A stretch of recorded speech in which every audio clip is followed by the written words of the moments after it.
बरसात की एक काली रात थी। बिजली बार बार चमक रही थी और जंगल के बीच एक पुरानी टूटी फूटी हवेली खड़ी थी। गांव वाले कहते थे कि उस हवेली के आखिरी कमरे में एक भूत रहता है जो रात में किसी का नाम लेकर बुलाता है। जो भी उसकी आवाज का जवाब देता वह कभी वापस नहीं लौटता। एक दिन राहुल नाम का युवक इन बातों को झूठ समझकर उस हवेली में चला गया। जैसे ही उसने हवेली का दरवाजा खोला, चर्रर, दरवाजा अपने आप बंद हो गया।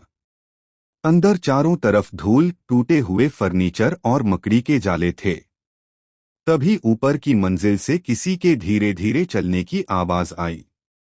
ठक ठक ठक। राहुल ने टॉर्च ऊपर की ओर घुमाई, लेकिन वहां कोई नहीं था। अचानक उसके पीछे से किसी औरत की धीमी आवाज आई। राहुल, तुम आ ही गए। उसका दिल जोर जोर से धड़कने लगा। उसने पीछे मुड़कर देखा, कोई नहीं। तभी उसकी टॉर्च अपने आप बुझ गई। पूरा कमरा अंधेरे में डूब गया। बिजली चमकी और एक पल के लिए उसने देखा, सामने सफेद साड़ी में एक औरत खड़ी थी। उसके लंबे काले बाल जमीन तक लटक रहे थे और उसकी आंखें पूरी तरह काली थीं। अगले ही पल वह गायब हो गई।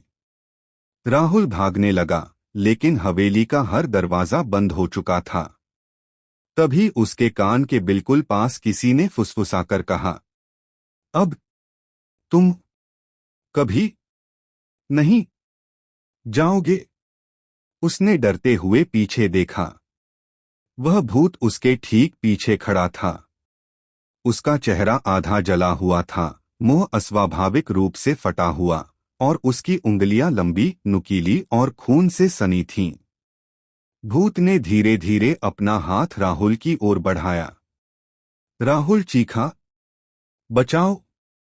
लेकिन उसकी चीख हवेली की दीवारों में गूंजकर रह गई। अगली सुबह गांव वाले जब हवेली पहुंचे तो अंदर कोई नहीं था। फर्श पर सिर्फ राहुल की टॉर्च पड़ी थी और धूल पर उंगलियों से लिखा था, अगला कौन। उस दिन के बाद हर बरसात की रात उस हवेली से किसी युवक की चीख सुनाई देती है।